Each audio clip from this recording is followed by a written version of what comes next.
Well, good evening, folks, and welcome back to the farm. As you can see, I'm in the shop here. It's getting a little late at night. Sun's already gone down. It's about, 9:30 at night. And, well, why is it late? Sometimes life just gets in the way and you get done what you get done when you can get it done. But when it's time to get it done, it's kind of miserable outside. In fact, it's been about 3-4 degrees most of the day. Pretty doggone miserable. We've had rain. We're promised snow even. But rain falling from the sky for the majority of the day. Some grain farmers are a little bit upset about that. You know, we're not grain farmers. We're looking for pasture, right? So that's pretty much just free money falling out of the sky right now, helping to rejuvenate and replenish our pastures from last year. They got chewed down during a terrible, terrible drought. But anyways, this evening I got to take the buggy here, the side-by-side, go get some molasses for the ewes, get some square bales over to them. And yeah, I don't think we're gonna accomplish a whole bunch today. It's cold, it's wet, it's windy, and I can't even complain about it because we kind of need that weather right now. Just over here with the molasses tank, filling that up. They've been going through quite a bit here recently. Obviously, you know, lactating ewes go through quite a bit more.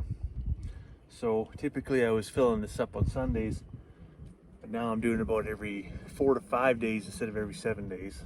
I'm in the barn here now, and you can hear the girls are they just want to get inside. So I dumped a bucket of grain in here. I'm gonna get some square bales. I'm gonna feed them inside tonight, and I'm gonna open the big door and let them all in. Take some mercy on me. Kind of hear the rain hitting the roof. It's absolutely miserable. I certainly wouldn't want to sleep outside tonight, so I'll take pity on them, let them have the inside of the barn. Well, it's much quieter now. You can't really tell, but all the sheep are in there. It's kind of tough to see because it's dark in here. I don't have the lights turned on, but everybody's in. Everybody's happy. You can hear the wind howling though. Holy man. Everybody's gonna be cozy for tonight, let me tell you.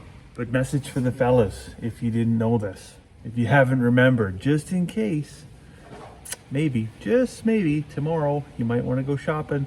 Remember, Sunday is Mother's Day. Don't forget. Don't tell me you weren't warned.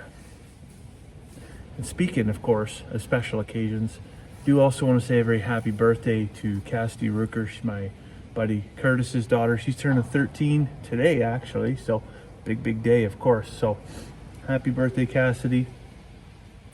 I better go get that door closed. Keep everybody inside for the night here.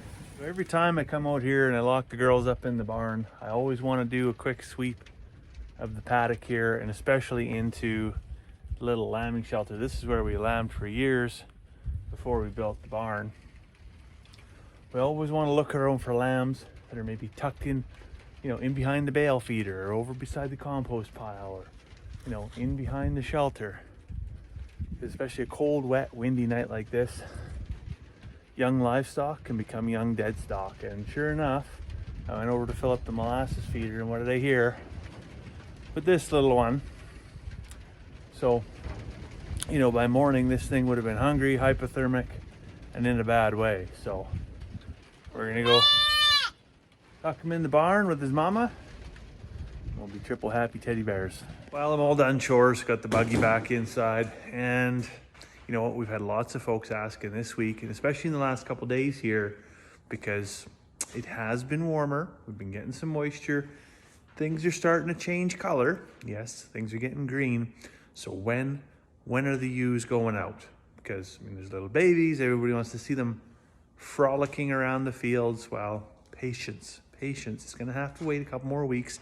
Last year we didn't get them out until May 23rd, and that's typically, you know, the second or third weekend in May is usually when we'll get them out. But last year we actually ran out of grass by Canada Day, by July 1st. We were out of pasture. So, and then we had to refence a whole bunch more.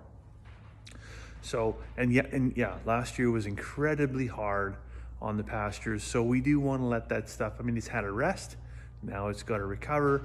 We want to establish that grass a little bit. Let some photosynthesis do what photosynthesis does.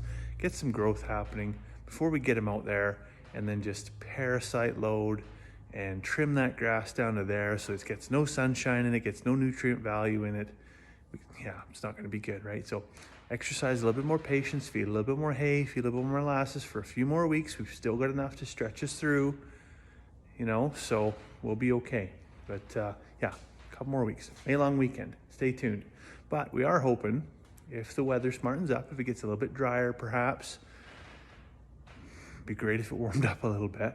We'd like to get in the garden. We'd like to get some things, you know, get some mulch in there, get some rows hilled up a little bit. I don't know if we're gonna plant anything just yet, but just, you know, form some beds, shape some beds, get that mulch down there and, you know, I guess get ahead of the weed growth. There's already some stuff in the pathways, and so it's starting to get, you know, greener than it should. A very nice, lush, bright green, and that's usually, you know, weeds that are feeding off that nitrogen-rich mulch. So I want to get ahead of that. But yeah, we won't be planting potatoes just yet.